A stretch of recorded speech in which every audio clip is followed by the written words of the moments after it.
بسم اللہ الرحمن الرحیم۔ السلام علیکم بختاور اسلامک ٹی وی کے معزز ناظرین، امید کرتی ہوں کہ اللہ پاک کے فضل و کرم سے آپ سب خیر و عافیت سے ہوں گے۔ ویڈیو شروع کرنے سے پہلے میری آپ سے گزارش ہے کہ ایک بار درود پاک پڑھ کر نبی کریم صلی اللہ علیہ وسلم کی خدمت میں پیش کریں۔ آج ہم بات کریں گے کہ وحی نبی کریم صلی اللہ علیہ وسلم پر کیسے اترا کرتی تھی۔ اللہ پاک کا اپنے نبیوں کی طرف نازل کیا جانے والا کلام وحی کہلاتا ہے۔ وہی پیغمبروں کے ساتھ مخصوص ہے، جسے کہ اللہ پاک فرماتا ہے ہر بشر کی یہ مجال نہیں کہ اللہ تعالیٰ سے کلام کرے۔ بعض اوقات ہمارے ذہنوں میں یہ سوال آتا ہے کہ اللہ پاک نے ایک ہی دفعہ پورا قرآن نازل کرنے کی بجائے تھوڑا تھوڑا نازل کیوں کیا تھا؟ تو جان لیجئے کہ یہ سوال ایک دفعہ مشرکین مکہ نے نبی کریم صلی اللہ علیہ وسلم سے پوچھا تھا۔ تو اس کے جواب میں اللہ تعالیٰ نے سورۃ فرقان کی آیت نمبر 32 اور 33 نازل فرمائی۔ اللہ پاک فرماتا ہے، اور یہ کافر لوگ کہتے ہیں کہ ان پر سارا قرآن ایک ہی دفعہ میں نازل کیوں نہیں کر دیا گیا؟ اے پیغمبر، ہم نے ایسا اسی لیے کیا ہے کہ تاکہ تمہارا دل مضبوط رکھیں، اور ہم نے اسے ٹھہر ٹھہر کر پڑھایا ہے۔ اور جب کبھی یہ لوگ تمہارے پاس کوئی انوکھی بات لے کر آتے ہیں، ہم تمہیں اس کا ٹھیک ٹھاک جواب اور زیادہ وضاحت کے ساتھ عطا کر دیتے ہیں۔ سورۃ فرقان میں آیت نمبر 32 اور 33 اس آیت مبارکہ کی تفسیر میں حضرت امام زاری لکھتے ہیں کہ قرآن کریم کی تاریخ نزول کے پیچھے 3 طرح کی حکمتیں تھیں۔ سب سے پہلے یہ کہ اگر قرآن ایک ہی دفعہ نازل ہو جاتا تو احکام کی پابندی اسی دن سے شروع ہو جاتی، مطلب پہلے دن سے ہی مسلمانوں پر تمام احکام لاگو ہو جاتے جن پر ایک دم سے عمل کرنا مشکل ہو جاتا۔ دوسری وجہ یہ تھی کہ حضور کریم صلی اللہ علیہ وسلم کو مکہ والے روز طرح طرح کی اذیتیں دیتے تھے، جبکہ حضرت جبرائیل علیہ السلام کا بار بار قرآن لے کر آنا ان مصیبتوں کو خوشیوں میں بدل دیتا تھا۔ تیسری وجہ یہ ہے کہ قرآن کا ایک بڑا حصہ لوگوں کے سوالوں کے جوابات اور مختلف اوقات سے متعلق ہے، اسی لیے ان آیتوں کا نزول اسی وقت مناسب تھا جس وقت وہ سوال کیے گئے یا وہ واقعات پیش آئے۔ اس سے مسلمانوں کی بصیرت بھی بڑھتی تھی، اور قرآن کریم کی غیبی خبریں بیان کرنے سے ان کی حقارت اور زیادہ اشکار ہو جاتی تھی۔ مختلف انبیاء پر اللہ پاک نے مختلف طریقوں سے وحی نازل فرمائی، جبکہ اللہ پاک نے اپنے نبی حضور کریم صلی اللہ علیہ وسلم آقا دو جہان پر 6 طریقوں سے وحی نازل فرمائی۔ تو ناظرین، ان 6 طریقوں سے متعلق بیان کرنے سے ضروری ہے کہ آپ کو وحی کی کیفیت کا حال سنایا جائے۔ ابن سعید روایت کرتے ہیں کہ جب نبی کریم صلی اللہ علیہ وسلم پر وحی نازل ہوتی تو آپ کا چہرہ انور متغیر ہو جاتا، جیسے کہ کھجور کی زرد شاخ ہو، سامنے کے دانت کپکپانے لگتے، سانس رکنے لگتا، اور آپ کو اتنا پسینہ آتا کہ اس کے قطرے موتیوں کی طرح جھڑنے لگتے تھے۔ اور ایک روایات میں ہے کہ وحی کی کیفیت میں کبھی کبھار ایسی شدت بھی ہوتی تھی کہ اگر نبی کریم صلی اللہ علیہ وسلم اونٹنی پر سوار ہوتے اور وحی نازل ہوتی تو وحی کے بوجھ سے اونٹنی بیٹھ جاتی۔ ایک بار اسی طرح وحی آئی اور نبی کریم صلی اللہ علیہ وسلم کی ران حضرت زید بن ثابت رضی اللہ عنہ کی ران پر تھی، تو حضرت زید کو اس قدر وزن معلوم ہوا کہ جلد ہی ان کی ران کا گوشت کچلا گیا۔ صحابہ کرام بیان کرتے ہیں کہ وحی جب نازل ہوتی تو کبھی کبھار ہلکی ہلکی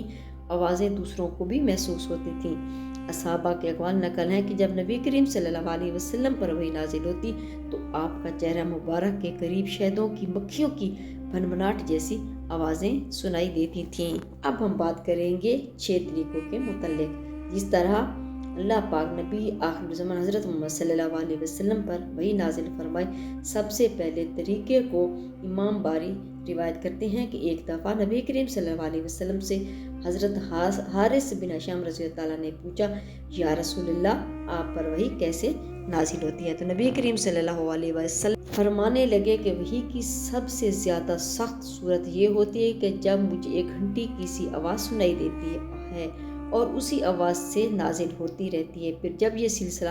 ختم ہوتا ہے تو اس کی کچھ آوازوں نے کہا ہوتا ہے وہ سب کچھ مجھے یاد ہو جاتا ہے، اور کبھی فرشتہ میرے سامنے ایک مرد کی پیاری صورت میں آتا ہے اور مجھے پیغام سناتا ہے، اور جو کچھ کہتا ہے مجھے یاد ہو جاتا ہے۔ شیخ محی الدین ابن عربی نے اس کا مطلب یہ بیان کیا ہے کہ ایک تو وحی کی آواز گھنٹی کی طرح مسلسل ہوتی ہے اور بیچ میں ٹوٹتی نہیں،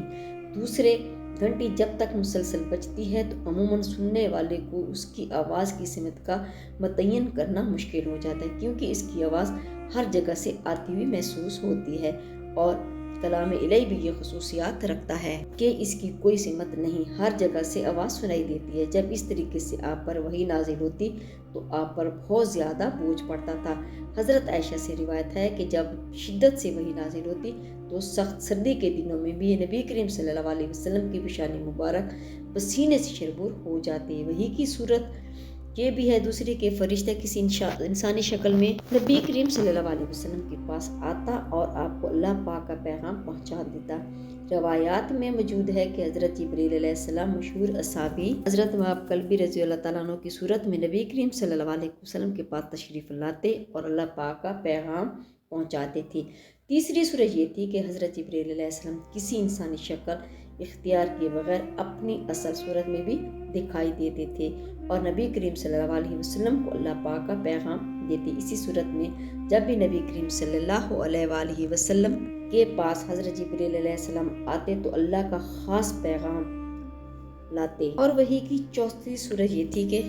آپ کو نزول قرآن سے پہلے سچے خواب آتے تھے، یعنی جو کچھ آپ کو خواب میں نظر آتا وہ اگلی صبح نمود اور آج ہو جاتا۔ بخاری باب الوحی کے حدیث نمبر 3 ہے کہ نبی کریم صلی اللہ علیہ وسلم پر وحی کی ابتدا نیند کی حالت میں سچے خوابوں سے ہوئی، اس وقت جو کچھ آپ خواب میں دیکھتے وہ بیداری میں ہو جاتا تھا۔ وحی کی پانچویں صورت یہ تھی کہ حضرت جبریل علیہ السلام کسی بھی صورت میں سامنے آئے بغیر آپ کے قلب مبارک میں کوئی بات ڈال فرمایا دیتے تھے، اسے اصطلاح میں نفس بالروح کہتے ہیں۔ جیسے حدیث پاک میں نبی کریم صلی اللہ علیہ وسلم نے فرمایا، حضرت جبریل علیہ السلام نے میرے دل میں بات ڈالی ہے کہ کوئی نفس مرتا نہیں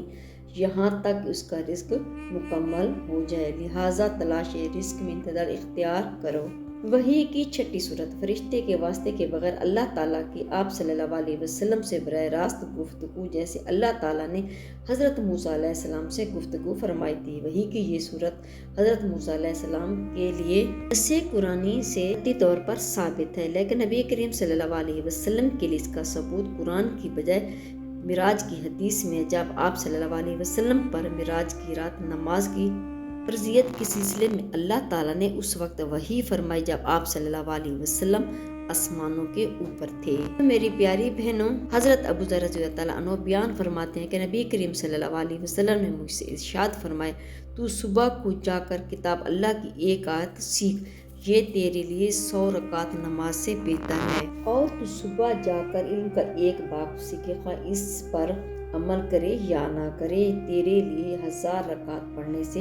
بہتر ہے۔ اسی طرح نبی کریم صلی اللہ علیہ وسلم نے فرمایا کہ قرآن کے ایک حرف پر 10 نیکیاں ملتی ہیں، جبکہ الف لام میم 3 حروف ہیں، یعنی الف لام میم پڑھنے پر 30 نیکیاں ہیں۔ تو میری پیاری بہنوں، زیادہ سے زیادہ قرآن پاک پڑھیں اور سیکھیں۔ اللہ پاک ہم سب کو قرآن پڑھنے اور سمجھنے اور اس پر عمل کرنے کی توفیق عطا فرمائے، اور بروز قیامت اللہ پاک ہمارے گناہوں پر پردہ فرمائے کر ہمیں نبی کریم صلی اللہ علیہ وسلم کی شفاعت نصیب فرمائے، آمین یا رب العالمین۔